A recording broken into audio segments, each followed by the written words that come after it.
우리 온라인으로 또 들어오시는 분들도 같이 아마 함께 이제 축복 박수를 보냈을 생각하는데요. 우리 한번 좌우로 바라보시면 이렇게 한번 인사했으면 좋겠습니다. 하나님의 은혜가 임하는 시간입니다. 오늘 잘 오셨습니다. 할렐루야. 네, 여러분 한번 너무 잘 오셨습니다. 수요 예배 시간이 때로 이런저런 일들도 많이 생기고 하긴 하는데 그래도 불구하고 또 이렇게 함께 예배드릴 수 있는 게 너무 귀하고요. 또 오고 싶은 마음이 있지만 또 여러 상황으로 온라인으로 예배드리는 모든 분들에게도 동일한 은혜가 임할 줄 믿습니다. 오늘 인생의 고난 앞에 우리가 해야 될 일이 뭔가, 이제 베드로전서, 제가 지난 시간에 베드로전서 1장 첫 부분을 여러분들과 이제 말씀을 나누는데요. 이제 이 부분은 베드로전서 거의 이제 뒷부분, 거의 끝부분으로 이제 가면서 계속적으로 이제 베드로 사도가 이 고난에 대한 부분들을 이제 다루고 있습니다. 지난주도 제가 이제 베드로전서 1장을 이야기하면서 이제 고난에 대한 부분들을 나누는데요. 정말 우리 인생에서 풀어야 될 중요한 숙제가 이제 고난이죠. 그래서 뭐 고난에 대한 여러 가지 귀한 말들이 많이 있죠. 고난이 뭐 축복이다. 고난은 변장을 하고 찾아온 축복이다. 뭐 이제 이런 여러 가지 일이 있는데 그래도 불구하고 고난을 좋아하는 사람은 아무도 없습니다. 정말 싫죠. 누구도 예외는 없는 것 같습니다. 오늘도 우리 한 분이 말씀 묵상 한 집사님이 이제 그런 나누면서 이렇게 얘기하시더라고요. 하지만 저는 고난이 참 싫습니다. 이렇게. 하지만 저는 고난이 참 싫습니다. 내가 잘못해서 당하는 고난이라면 그래도 쉽게 인정이 될 텐데 애매한 고난이 오면 억울하고 화가 납니다. 이렇게 쭉 여러 가지 이제 시어머니와의 또 이 며느리와 관계 속에서 또 겪는 여러 가지 힘든 그런 부분들 나눠주셨는데요. 그럴 수 있습니다. 정말 고난이라고 하는 이 부분은 정말 어렵죠. 오늘도 제가 어느 한 집사님하고 한참을 좀 통화하고 기도를 했는데 고난이 너무 커요.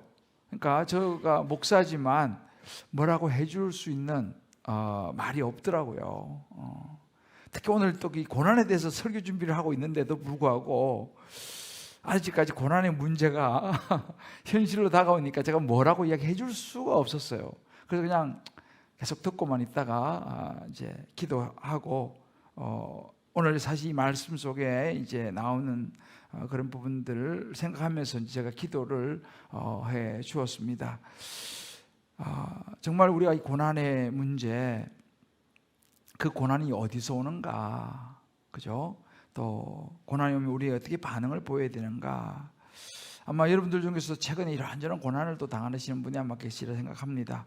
지난주도 우리 차재영 원사님이 그 고난에 대한 그런 그 간증을 쭉 이제 했잖아요, 그죠? 뭐 아직 믿음이 없는 남편부터 시작해서 또 여러 가지 건강이 좋지 않고 또 여전히 방황하는 자녀, 또 어떤 시어머니의 여러 어려운 부분들, 또 직장 생활, 또 건강, 여러 가지 어느 하나 정말 쉬운 것이 없는 것이 우리 인생의 고난인 것 같아요. 그러니까 그래서 우리 차진영 권사님이 굉장히 믿음이 좋잖아요. 또 선임 교구장이기도 하고 그럼에도 불구하고 이런 많은 고난들이 이제 있는 것이죠. 참 그래서 이 베드로전서 이 부분은 굉장히 어렵습니다. 이 고난. 근데 이제 우리가 고난이 없는 사람은 없지만 고난을 겪어보지 않은 사람은 참 이게 이론이 아니에요. 이 고난은요. 그래서 이런 본문은 설교하기 어려운 것이 이게 이론이 아니기 때문에 그냥 뭐 지식적으로 고난이다 이렇게 하고 넘어갈 그런 부분이 아니에요. 그래서 참 더 어려운 것 같습니다. 그럼에도 불구하고 하나님께서 오늘 이 밤에 여러분들의 각자에게 여러 상황이 다르겠습니다만 온라인으로 또 예배드리는 모든 분들도 성령께서 주시는 그런 은혜 가운데 각자에게 주시는 음성을 들으시기를 주님의 이름으로 축복합니다. 사람들은 다 나름대로의 고민이 있어요. 고난도 있고. 여러분들 그 주변에 초딩 있죠, 초딩. 이 초딩들도 고민이 많습니다. 이 초딩들도 고민이 참 많아요. 그래서 제가 언젠가 말씀드렸지만 잊어지지 않는 것이 이제 제가 개척을 해가지고 우리 이제 백육동 여기 레이크플레이스하고 트리지움 그 그늘목 있잖아요.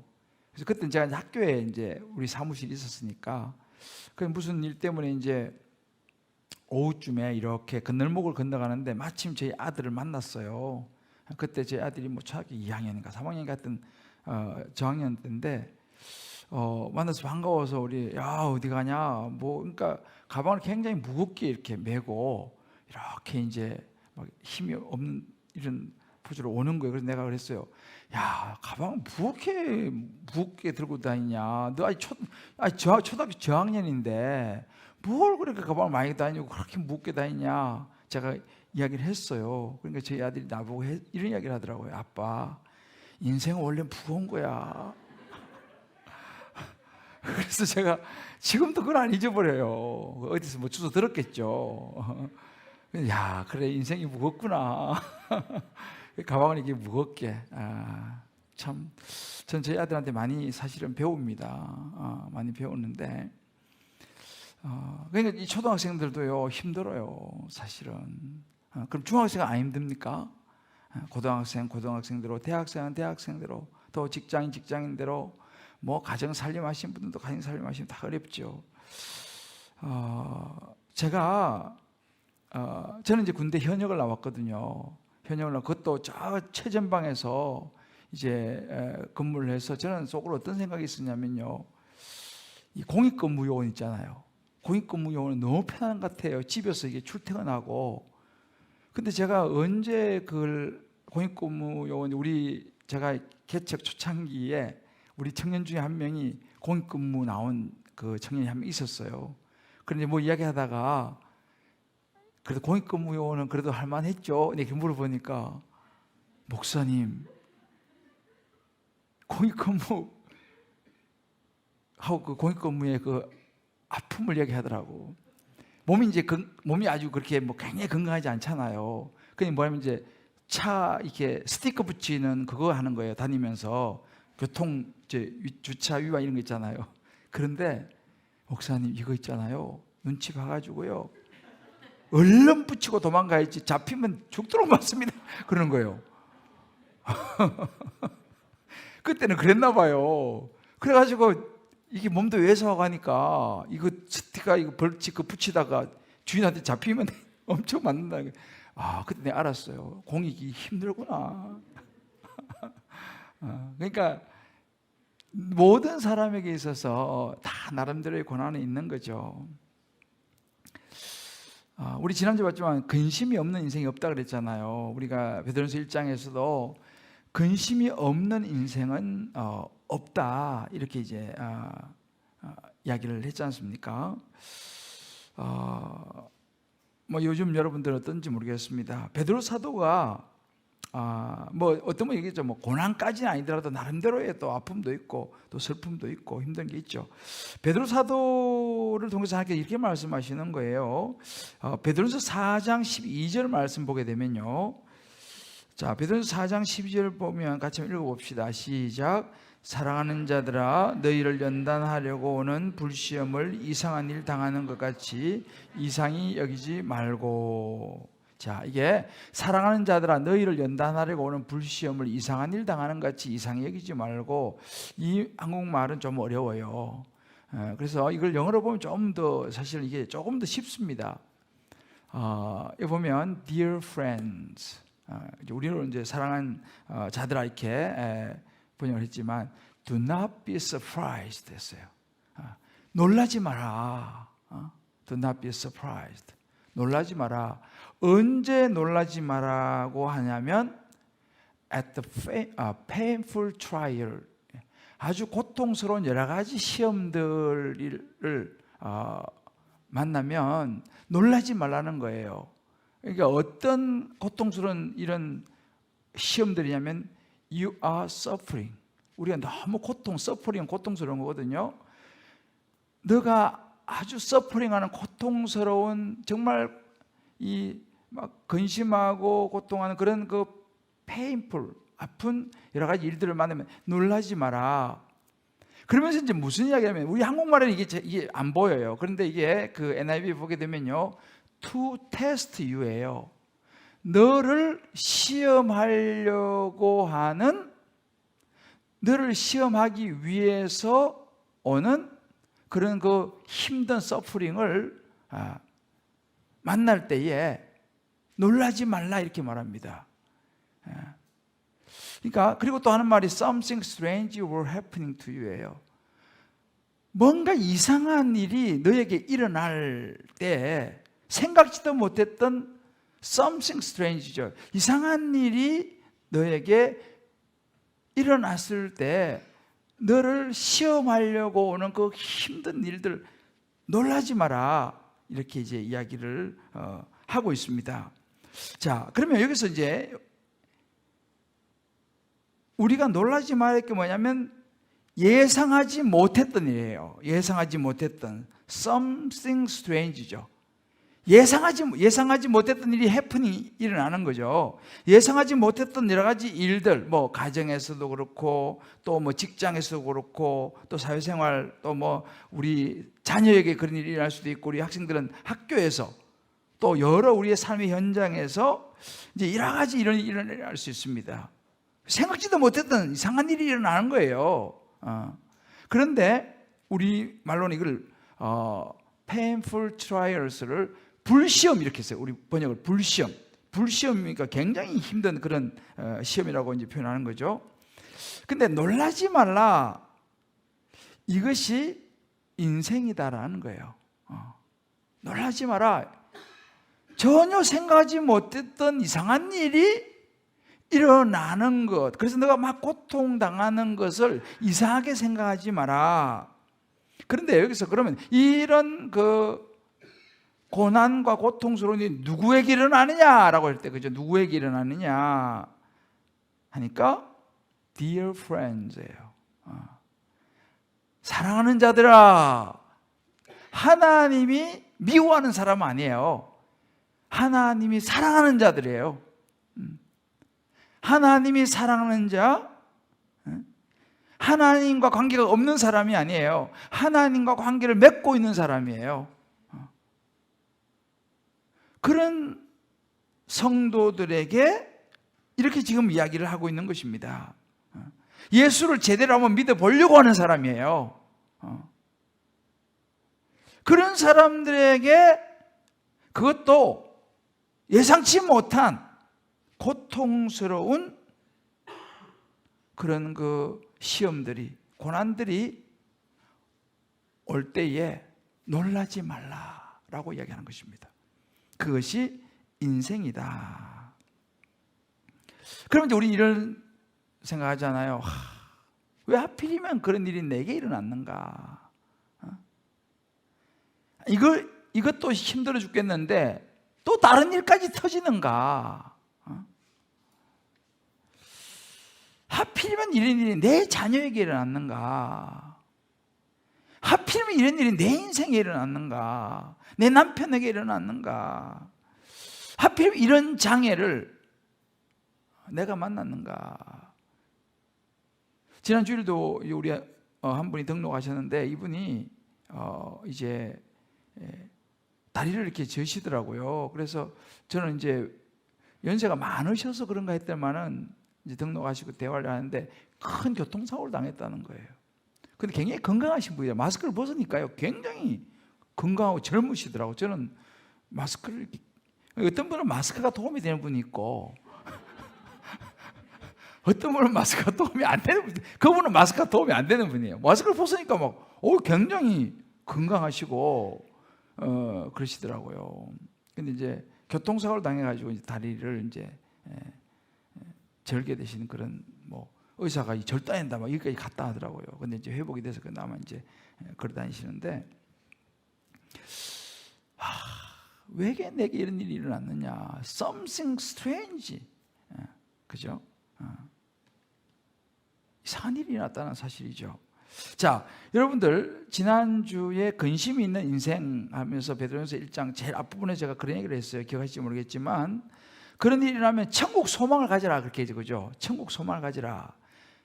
천국 소망은 어디서 나오느냐? 믿음에서 나온다 그랬죠. 그죠? 그 믿음은 뿌리가 어디냐? 예수 그리스도라고 그랬죠. 그죠? 기억나시나요? 그런데 우리가 베드로전서 시작하면서 그 부분을 이렇게 이런 근심이 왔을 때 천국 소망을 두고, 그리고 믿음을 붙잡고 그 믿음의 뿌리는 예수 그리스도를 확실하게 믿어야 된다, 이 부분을 다뤘는데, 오늘 이 본문은 좀 더 구체적으로 이제 이 부분을 다루는 것이 오늘 본문이에요.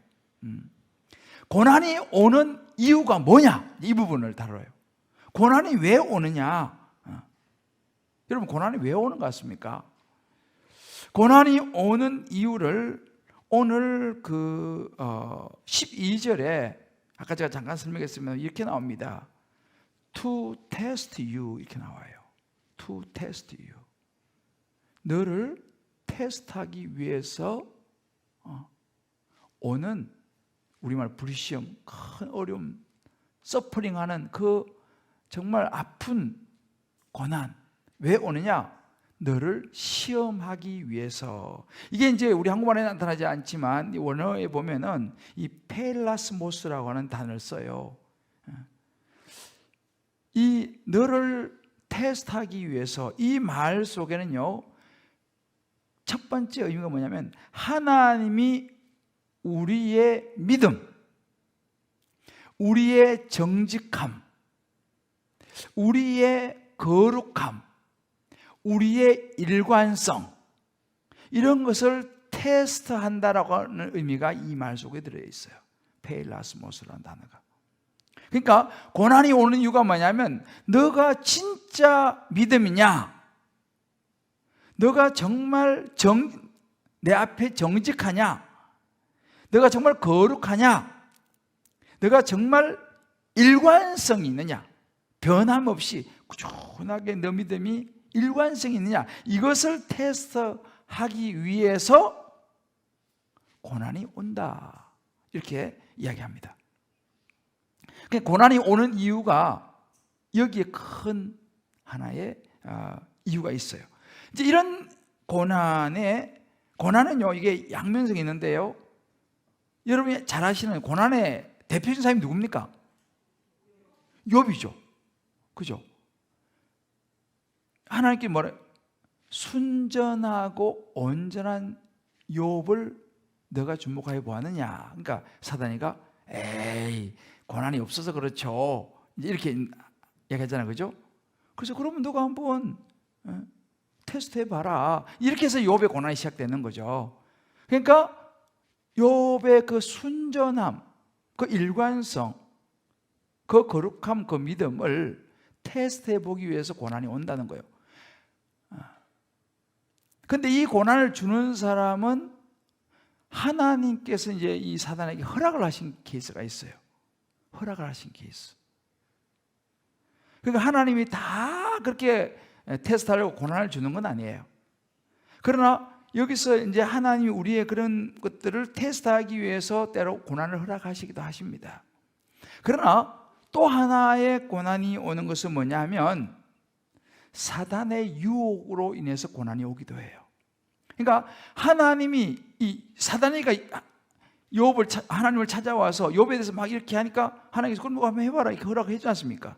그냥 사단은 목적이 뭐냐면, 사단은 유혹하는 목적이 욥을 시험하려고 다가온 게 아니에요. 욥을 무너뜨리고 거꾸로 뜨리고, 아유 하나님 택도 없습니다, 이 고난 앞에서는. 이것을, 그러니까 이 사단의 목적은요, 우리를 무너뜨리는 거예요. 우리를 파괴하는 거예요. 그래서 우리를 유혹하는 거죠. 그래서 이 고난은요, 사단의 유혹, 죄의 유혹, 우리 내적인 욕망, 외적인 이런 여러 가지 환경, 이런 걸로부터 고난이 오게 됩니다. 이제 여기서 고난이 이렇게 사단의 유혹 이런 것들이 막 왔을 때 거기 넘어가 버리게 되면 그때부터 고난이 시작되는 거예요. 거기 넘어가면, 그러니까 사단이가 우리를 유혹하는 거죠. 왜 유혹해요? 우리를 고난에 빠뜨리려고 유혹을 하는 거죠. 대표적인 케이스가 아담과 하와가 에덴 동산에서 잘 살았잖아, 그죠? 근데 사단이가 와서 선악과를 유혹을 했지 않습니까? 먹음직하고 보암직하고 탐스러웠죠. 근데 그걸 딱 먹는 순간 죄의 유혹이 넘어가니까 그 다음 뭐가 왔습니까? 고난이 찾아오게 된 거죠. 에덴에서 쫓겨나게 되고, 여자는 해산하는 고통을 당하고 남자는 땀을 흘려야지 먹고 살 수 있는, 이게 이제 뭐냐 하면 이런 죄의 유혹으로부터 시작되는 것이 고난인 거예요. 여기 넘어가면 이제 고난이 시작되는 것입니다. 물론 넘어갈 때 그때는 사단이 아주 달콤하게 우리를 유혹하죠. 야, 여기 한번 투자하면 대박 나. 우리를 그냥 부추기죠. 그때까지는 좋아요. 그런데 거기에 딱 넘어가고 나면 그 다음에 오는 게 뭡니까? 엄청난 고난이 오는 거예요. 이게 이제 고난이 오는 이유 중에 또 하나입니다.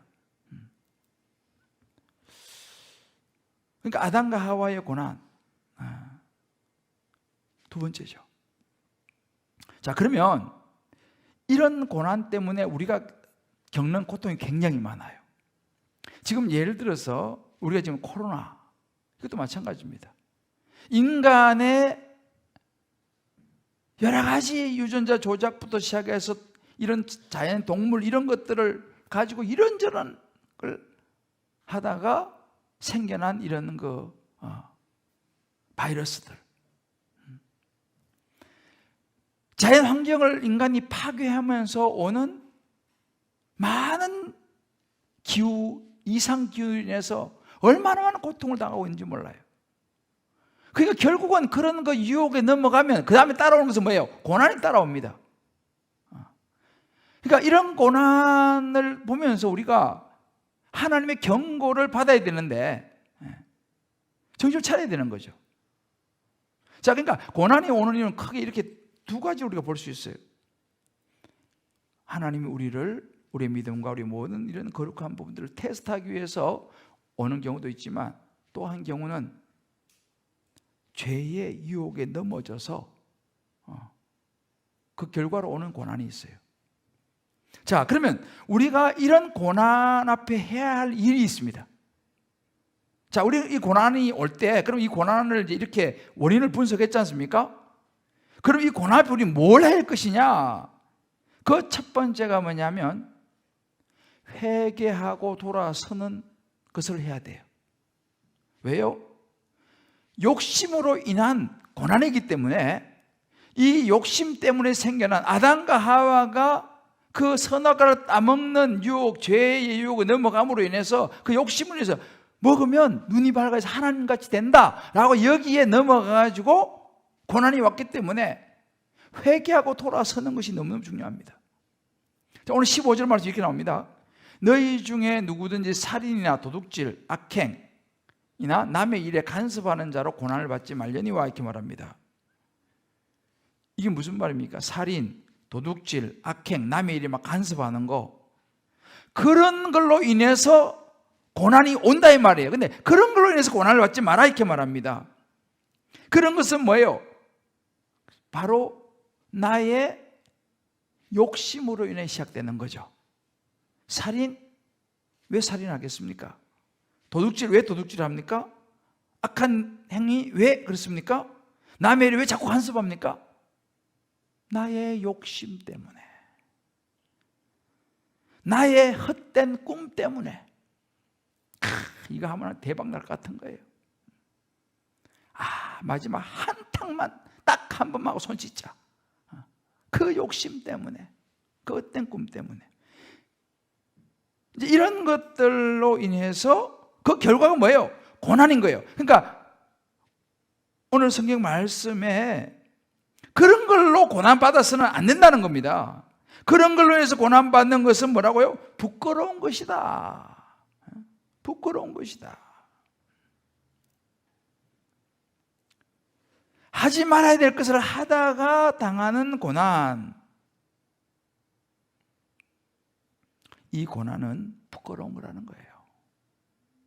그러면 그런 하지 말아야 될 일을 해서 당하는 고난이 왔을 때 우리는 어떻게 되냐? 그냥 부끄러워만 하고 있어야 되냐? 후회만 하고 있어야 되냐? 가슴만 치고 있어야 되냐? 아니라는 거예요. 지금이라도 주님 앞에 나와서 그 부끄러움을 회개하고 내어놓고 돌이켜야 하는 거예요. 물론 이제 잠깐은 부끄러울 수 있겠죠. 그러나 그 잠깐의 부끄러운 그 시간이 오히려 우리를 살려낼 수 있다라고 성경은 말합니다. 그 잠깐의 부끄러운 고난, 그러나 그것을 하나님 앞에 내어놓고 나가면 잠깐은 부끄러울지 모르지만은 그것이 우리를 회복시킨다는 거예요. 그것이 사람을 살려낸다는 것입니다. 근데 문제는 뭐냐면 많은 사람이 여기서 문턱을 넘어서지 못해요. 특히 우리 신앙생활하는 사람들이 이 부분 참 어렵습니다. 우리가 어떤 잘못을 해가지고 죄에 넘어가서 고난을 당하면 사람들은 어떤 경향이냐면요, 그 부분은 말하고 싶어 하지 않아요. 그냥 묻어두고 싶어. 그 생각도 가슴 아프고 하니까 묻어두고 싶어요. 그리고 조용히 살아가고 싶다 이렇게 얘기해요. 자, 그러면 묻어둔다고 해서 그 문제 해결됩니까? 무슨 일만 있으면 그물이 딱 터져나와서 또 부부싸움 하는 거 아니에요. 묻어두니까. 묻어둔 건 해결된 게 아닙니다. 대장, 그냥 조용히 살자. 조용히 사는 건 해결된 게 아니에요. 신앙생활 하면서 저는 뭐 이런저런 경우를 많이 보잖아요. 그런데 신앙생활을 해도 왜 사람들이 변화가 없느냐를 볼 때 이런 욕심으로 인하여 당한 고난, 이런 것을 하나님 앞에 회개하고 돌아서는 이 부분이 있어야 하는데, 소위 말하는 커밍아웃을 해야 되거든요. 그런데 이런 걸 하지 않는다는 것입니다. 묻어주고 감추고 피하고. 여러분, 이런 케이스가 있어요. 부모님과 사이가 굉장히 안 좋잖아요. 그럼 부모님이 돌아가시면 문제 해결될 것 같아요. 그죠? 왜? 더 이상 부모님 돌아가시면 나하고 볼 일도 없지 않습니까? 그런데 부모님 돌아가셨으면 나와 부모님과의 그 모든 갈등이 사라지나요? 이건 경험해 본 분들이 알아요. 저는 그런 거 많이 봤어요. 그분이 돌아가신다고 해서 그 문제 해결되지 않습니다. 왜요? 묻어두기 때문에. 그러니까 이 부분이 굉장히 중요한 부분이에요. 그러니까 신앙인들은 더 점점 이런 걸 감추죠. 나의 욕심 때문에 일어난 고난들, 어려움들은 자꾸 감추려고 그래요. 말하지 않으려고 해요. 세상은요, 커밍아웃을 해요. 언제 합니까? 이 커밍아웃이라는 말이 언제 주로 많이 나오냐면요, 홍석천 씨 아시죠? 머리 이렇게 싹 없는 남자 있어요. 홍석천 씨가 제가 알기로는 한국 사람으로 그 동성애 커밍아웃을 했어요. 자기는 동성애자다 커밍아웃을 했어요. 뭐 여러 가지 막 말이 많았죠. 그리고 나서는 이제 자유롭게 이제 방송에서 다 나오고 이제 하잖아, 그죠? 그리고 또 하리수 맞나요? 아리수인가 하리수인가? 하리수. 아리수는 저기 그 물 이름이죠. 세상은 이렇게 커밍아웃을 합니다. 외국에도 유명한 사람들이 커밍아웃을 해요. 이 동성에 대한. 근데 사실은 나 이제 공적으로 죄 짓겠습니다. 이렇게 커밍하는 거예요, 사실은.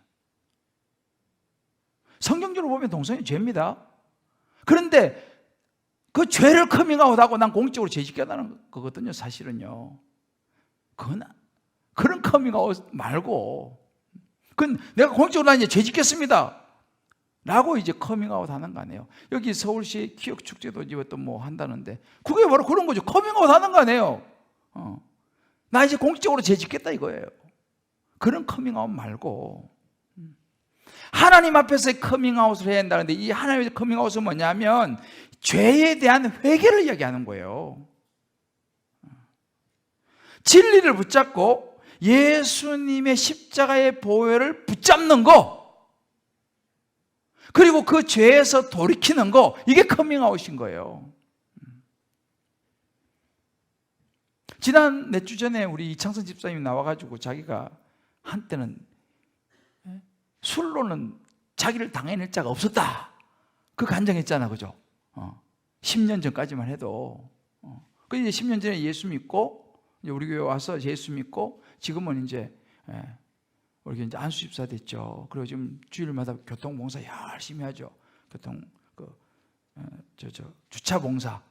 주차봉사부 부장대가 열심히 하고 있습니다. 그러면서 이제 간증하잖아요. 자기가 10년 전까지만 해도 진짜 엄청 이런 것이 말하면 죄로부터의 회개와 돌이키는 거예요. 누가 말할까 싶어가지고, 내가 내 술 많이 먹은 거 알까 싶어가지고 이게 아니고, 제가 이런 죄인이었습니다. 이게 우리 그리스도인으로서는 주님 앞에 회개하고 돌이키는 커밍아웃인 거죠. 사실은 이렇게 되면은 그 죄로부터 완전히 자유로울 수는 없지만 굉장히 노임을 받게 돼요. 그리고 10년 동안 이제 자기 이제 술 다 끊고, 사업은 물론 망했죠. 사업 망해가지고 고생은 많이 하고 있지만 그 영혼이 자유로운 거죠. 이게 바로 고난 앞에서 해야 될 일인 거예요. 왜? 그 고난은 자기의 죄로 인해서 온 고난이거든. 그러니까 한 번씩 나는 우리 교회 집사님들이 그런 정말 자유를 회개하는 그런 간증들을 하는 걸 보면서 굉장히 저는 정말 자랑스러워요. 그런데 교회 공동체가 다 그렇지는 않습니다. 왜냐하면 교회는 항상 반듯한 사람, 교회는 항상 정말 깨끗한 사람, 이런 그 이미지를 자꾸만 보여주는 것이 아주 훌륭한 사람이다라고 하는, 이 어찌 보면 포장된 모습이 너무 많아요.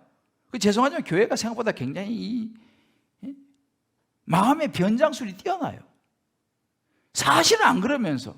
그러니까 이제 자꾸만 감추고 안 그런 척 하니까 말씀이 깊이 들어가지를 못하는 거예요. 뿌리를 못 내는 게 말씀이요. 왜?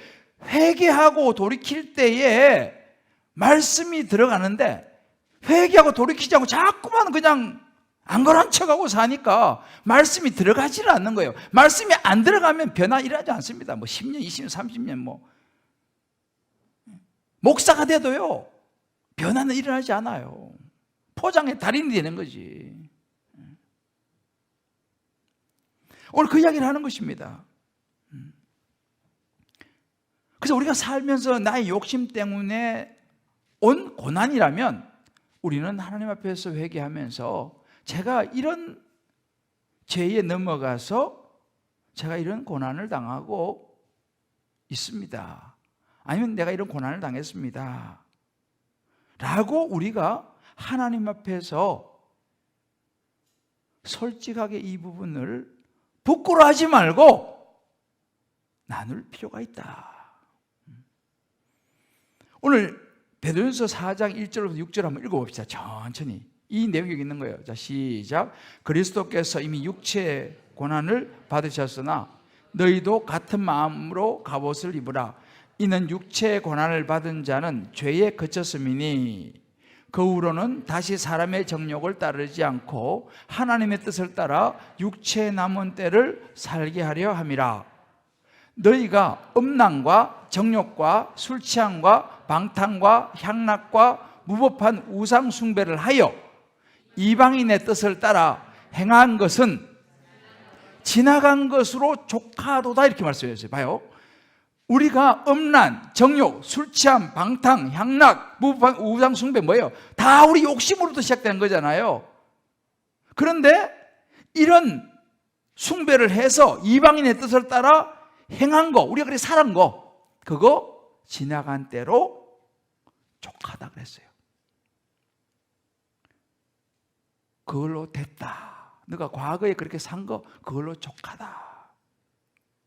그러면서 그 다음에 4절에 이러므로 너희가 그들과 함께 그런 극한 방탕에 다름질하지 아니하는 것을 그들이 이상히 여겨 비방하나. 그들이 산자와 죽은 자를 심판하고 예비하신 얘기에 사실대로 고하리라. 제가 지금 이야기하는 바로 이게 다 나오는 거예요. 내가 산자와 죽은 자를 심판하시기로 예비하시니 뭐요? 하나님 앞에서 사실대로 내가 구하리라는 거예요. 내가 하나님 이런 죄를 지었고 제가 이런 욕심 때문에 이 고난이 왔습니다 라고 사실대로 구하라는 거예요. 자, 그러면 이를 위하여 죽은 자들에게도 복음이 전파되었으니 이는 육체로는 사람으로 심판을 받으나 영으로는 하나님을 따라 살게 하려 함이라. 할렐루야. 육체로는요, 아유 이 사람 나쁜 사람이었구만 이라고 심판을 받을 수 있지만 우리의 영은 하나님의 회개함으로 하나님을 따라 살아나는 줄을 믿습니다. 이게 자유예요. 그러니까 우리가 욕심으로 말미암는 이 고난을 하나님 앞에서 회개하고 돌아서는 것이 너무 중요하다는 거예요. 그러면 육체로는 심판을 받지 몰라요. 우리가 잘못된 건 잘못된 거잖아요. 잘못해서 망한 건 망한 거잖아요. 그러나 하나님 앞에서 우리 영이 자유로 얻는다는 것은요, 우리의 영이, 우리의 삶이 회복된다 이 말입니다. 할렐루야. 이게 성경이 주는 우리의 삶의 기준이에요. 고난 앞에서 이 생각을 해야 됩니다. 과거에 우리는 죄를 지어서 고난 당할 수 있어요. 살다 보면 죄 져가지고 욕심이 넘어가가지고 내가 고난 당할 수 있죠. 정말 다시 생각하고 싶지 않은 그런 일을 만날 수 있습니다. 그것이 뭐예요? 뭐 음란, 정욕, 술 취함, 방탕, 우상 숭배 뭐 그 외에 여러 가지 있겠죠. 그런데 있잖아요, 이제 내가 그런 과거의 그런 일을 족하다 이제 그만하자 해서 그만두면요, 세상이 어떻게 한다고요? 비방한다 그랬어요. 사절을 보면 세상이 우리를 비방한다는 거예요. 왜? 옛날처럼 살지 않으니까. 야, 너 옛날에 죄 혼자 다 지놓고 너 이제 와서 왜 그래? 송충이 솔잎을 먹어야지. 이렇게 얘기해요, 사람들은. 그냥 평소 하던 대로 해. 세상 그렇게 말합니다. 아니야, 나 이제 그럴 수 없어. 그러면요, 세상이 얼마나 우리를 욕하는지 몰라요. 성경이 그대로 성경이 그렇게 하는 거예요. 베드로 사도가 그걸 얘기하고 있는 거예요. 그렇지만 비방을 받지만, 육체로는 심판을 받지만 지나간 것은 지나간 대로 족하다. 하나님 앞에서 너가 이제 사실대로 구하리라. 이럴 때 너의 영이 자유를 얻게 된다. 할렐루야. 이걸 잘 여러분 이해하셔야 돼요. 이해가 되세요? 이거를 우리가 해야 됩니다. 고난 앞에서 나의 욕심으로 인한 고난이었다는 것을 우리는 하나님 앞에 회개하고 돌이켜야 돼. 숨길 게 아니고 나누어야 합니다. 부끄럽죠. 우리 성경에 나오잖아요. 부끄러운 짓을 했으니까. 그러나 그럴 때 하나님의 영으로 우리가 자유를 얻게 된다. 베드로 사도가 지금 그 이야기를 하는 거예요. 그 이야기를 하는 거예요. 저는 이 부분에 있어가지고는 제가 이제 옛날하고 좀 달라진 게 이 부분이에요. 예전에는 제가 이것을 깊이 깨닫고 이해하지 못했을 때는요, 저는 굉장히 의로운 사람이었기 때문에 그런 죄를 지은 이런 사람들은 저는 아주 싫어했어요. 표시는 안 했지 마음속으로 엄청 싫어했어요. 뭐 썩 지나가면 술 냄새 나는 사람, 썩 지나가면 뭐 저는 한 5m 벌써 앞에 오면 담배 냄새가 나요. 아주 저는 속으로 아주 싫어했어요, 사실은. 그런데 제가 이런 그 말씀을 묵상하면서 제 자신도 죄인이라는 걸 깨닫고 나니까요, 뭐 그제나 이제나 비슷한 거예요. 오히려 술 먹고 담배 피우는 것보다도 속으로 막 미워하고 막 시기하고 질투하고 이게 더 큰 죄인지도 몰라요. 그래서 이제 오히려 저는 지금 뭐 그분이 없지만 감옥에 갔다 온 사람들 있잖아요. 가끔씩 감옥에 갔다 오는. 감옥에 왜 갑니까? 죄를 졌으니까 감옥 갔다 올 거 아니겠어요? 물론 억울하다고 막 그러는데 감옥에 가보세요. 전부 다 억울하다 그래요. 그렇지만 죄가 있으니까 감옥에 갔다 왔지 않습니까? 나는 그런 생각이 드는 거예요. 감옥에 갔다 올 수 있죠. 왜? 과거에 그걸로 족하다. 오늘 성경이 나오잖아요. 과거에 너가 지은 죄로 족하다. 그러면은 아니 나 감옥 갔다 왔습니다. 물론 뭐 그거 뭐 말하는 자체가 그게 뭐 좋은 건 아니지 부끄러운 일이죠, 그죠? 그런데 내가 감옥 갔다 왔다는 이것을 내 욕심으로 인해서 감옥 간 거 아니겠어요? 내 욕심으로 인해서 내 감옥이라고 하는 고난을 내가 당했습니다라고 성경이 말하는 거예요. 그것을 그대로 고하리라. 그것을 그대로 고하는 거예요. 하나님 앞에서 하나님 제가 이랬습니다 하고 이걸 나누는 거죠. 그러고 나면요, 그로 인해서 자유가 오는 거죠. 물론 어떤 사람은 막 저 사람이 그런 사람일 거래 라고 이렇게 손가락질을 속으로 할지도 모르지만 그 사람은 수준이 아주 낮은 사람이에요. 저 사람이 그런 사람이구나. 그런 사람은 수준이 아주 낮은 사람이에요. 영적으로. 그러나 사실은 그러면 수준이 아주 낮다고 손가락질하는 자기는 얼마나 수준이 뭐 굉장히 의인입니까? 그렇지도 않거든요. 그런데 그런 것들을 극복을 잘 못해요, 사람들 사실은.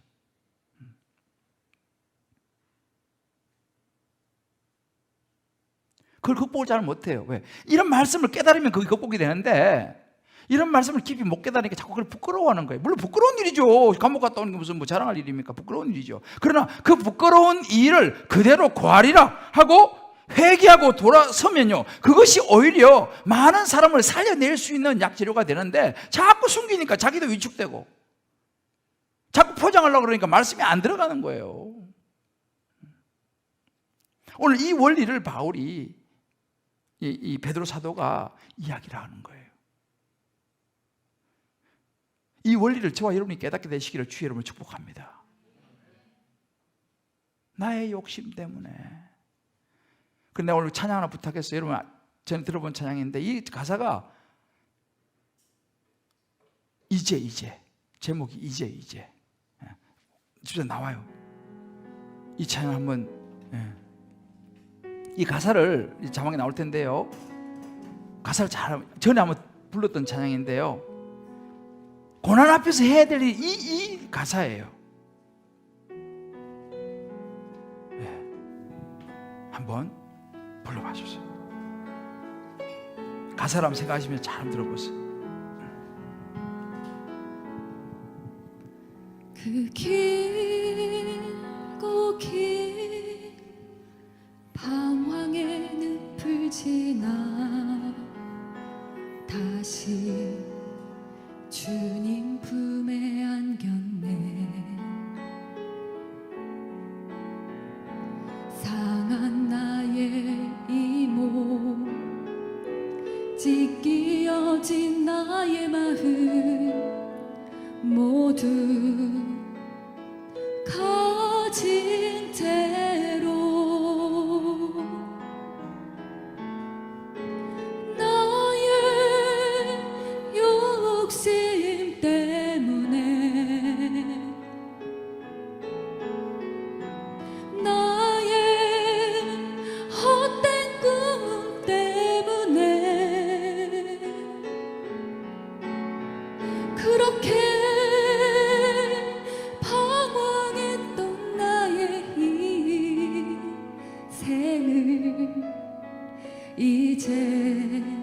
주께 맡기려네.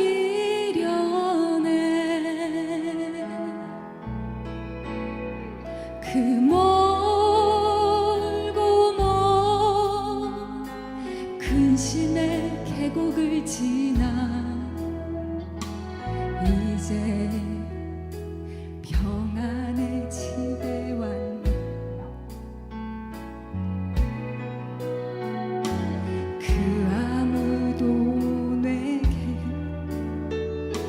참된 평안 줄 수 없어. 얼마나 괴로웠었는지.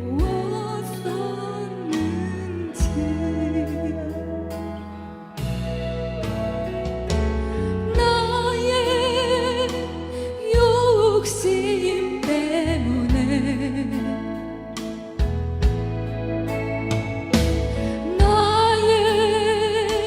헛된 꿈 때문에 그렇게 방황했던 나의 인생을 이제 주께 맡기려네.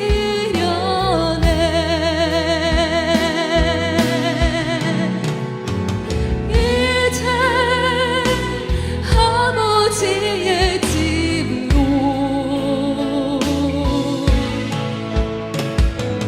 이제 영원한 안식처로 돌아와 눈물을 흘리며 엎드니 오 주여 나를 받으소서. 나의 욕심 때문에, 나의 욕심 때문에, 그렇습니다. 우리의 헛된 꿈 때문에, 나의 헛된 꿈 때문에 그렇게 방황했던 나의 인생을 이제 주께 맡기려네.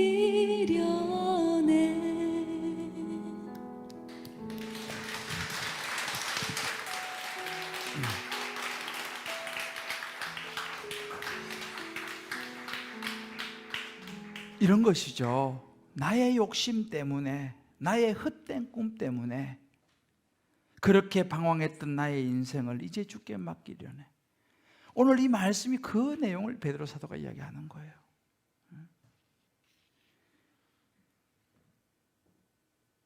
이제 이방인의 뜻을 따라 행했던 너의 욕심을 따라 너의 헛된 꿈을 쫓아갔던 것은 지나간 대로 조카도다.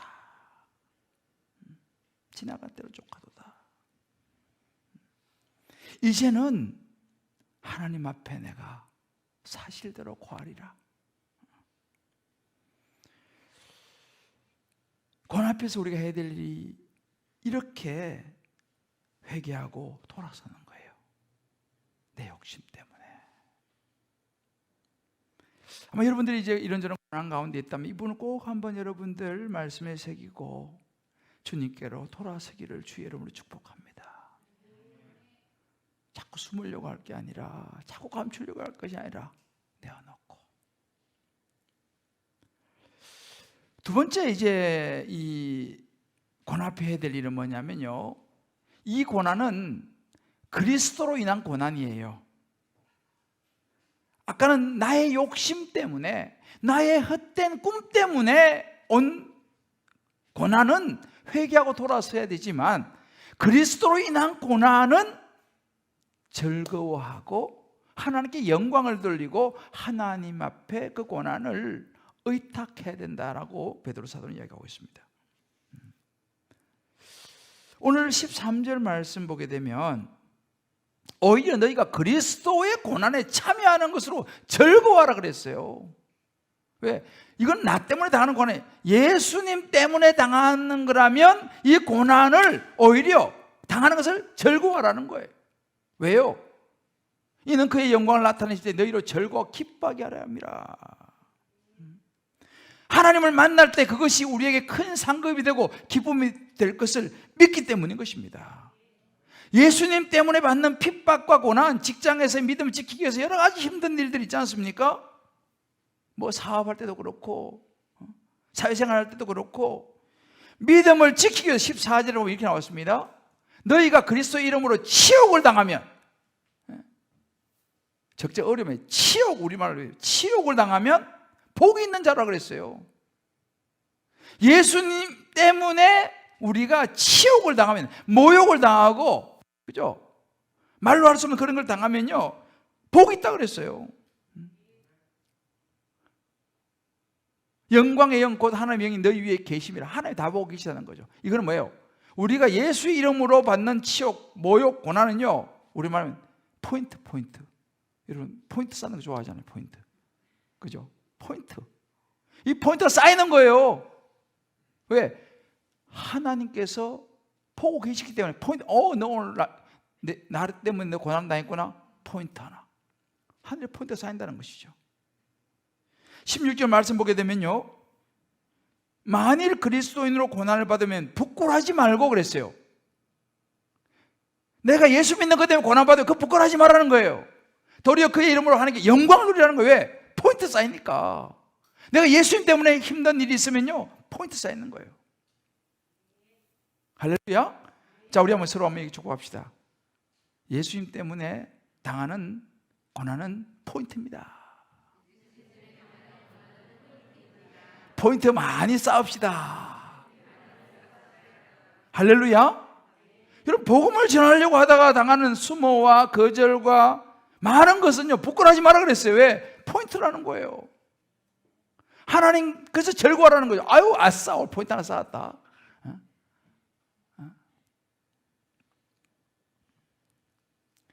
내가 예수님 때문에 당하는 고난, 부끄러워하고 후회할 필요가 없다는 거예요.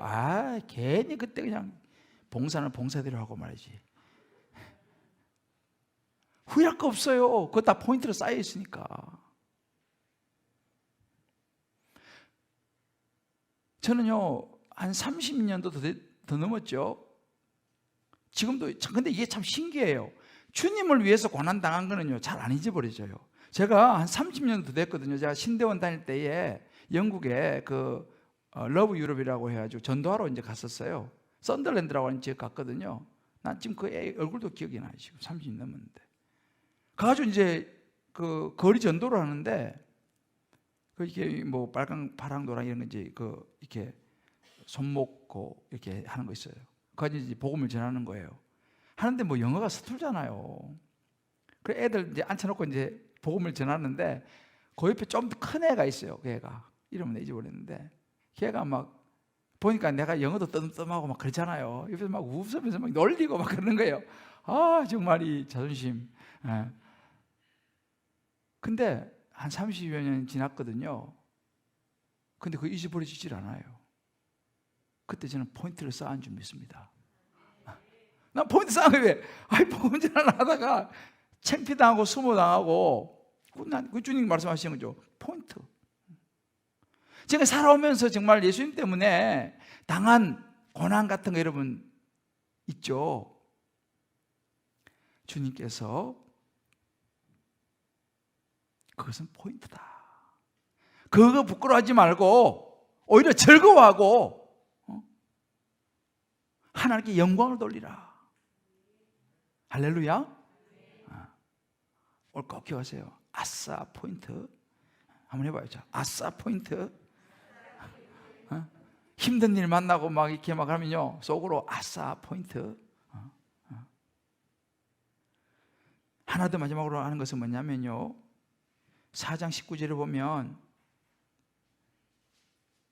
하나님의 뜻대로 고난을 받는 사람들은, 이 19절을 같이 읽어봅시다. 19절. 그러므로 하나님의 뜻대로 고난을 받는 자들은 또한 선을 행하는 가운데 그 영혼을 미쁘신 창조주께 의탁할지어다 이렇게 했어요. 그 영혼을 미쁘신 창조주께 의탁할지어다. 하나님의 뜻대로 고난을 받는 사람들에게 이야기합니다. 하나님의 이름 때문에 고난을 받는 사람들은요, 그 영혼을 창조주께 의탁할지, 미쁘신 창조주께 의탁할지어다. 이 영어로 보면요, 이게 좀 더 쉬운데요, 이 God's will이에요. 하나님의 뜻을 따라서 고난을 받는 사람들은 should commit themselves to their faithful creator예요. 신실한 크리에이터 하나님, 그들의 신실한 창조주에게 그들 자신을 맡기라는 거예요. 하나님의 뜻을 따라서 고난받는 사람은 하나님의 신실한 창조주, their faithful creator예요. 신실한 창조주에게 맡기라. 그리고 뭐냐면 continue to do good 이렇게 말합니다. 그리고 멈추지 말고 그 선한 일을 계속해라 이렇게 얘기합니다. 그러니까 하나님의 뜻을 따라서 받는 고난 멈추지 말고 신실한 하나님 생각하면서 계속하라는 거예요. 포기하지 말라는 것입니다. 그래서 이 말이 갈라디아 6장 9절에 보면 그렇게 나와요. 선을 행하다 낙심하지 말지니 포기하지 않으면 때가 이르면 거두리라 그랬어요. 여러분, 주님을 위해서 당하는 고난을 중간에 포기하거나 멈추지 마시기를 주님의 이름으로 축복합니다. Continue to do good입니다. 그 선은 계속 해야 되는 거예요. 멈추지 말라는 겁니다. 너희 자신을 하나님께 커밋하라, 의탁해라, 부탁해라. 이것은요, 신실한 하나님 앞에 계속 부탁하는 건데 뭐냐면 다윗도 그랬고요, 예수님도 그랬고요, 스데반도 그랬어요. 자, 요것만 찾아보자. 오늘 마무리할게요. 시편 31편 5절에 보면 다윗이 이렇게 고백했습니다. 내가 나의 영을 주의 손에 부탁하나이다. 진리의 하나님 여호와여 나를 구속하셨나이다. 다윗이 하나님의 손에 자기 영을 부탁하는 대목이 나와요. 누가복음 23장 46절을 보게 되면요, 예수님께서요 마지막에 뭐라요? 아버지 내 영혼을 아버지의 손에 부탁하나이다 이렇게 했어요.